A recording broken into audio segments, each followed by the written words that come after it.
what we're building is the MSA diaphragm, and what this is it sits between the propellant stage of the rocket and the Orion capsule.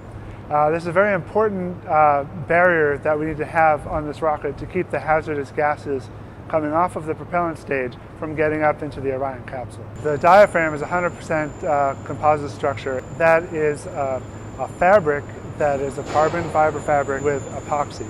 And when this is all put together, it makes for a very strong, very lightweight structure, and that's key for spaceflight. Well, this is the flight diaphragm that will actually fly in the first Orion EFT-1 flight test.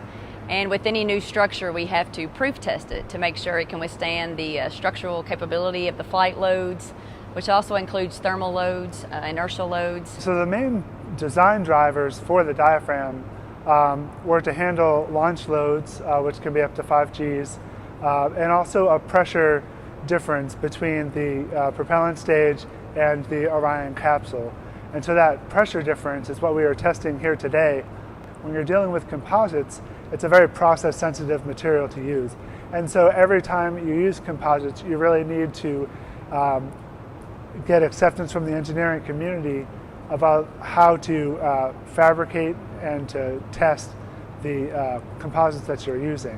So that's been the most challenging thing, I think, is to really develop a roadmap that the engineering community can get buy-in to, and to prove out that the design that we're making and the analysis that we're showing is good can be substantiated by test.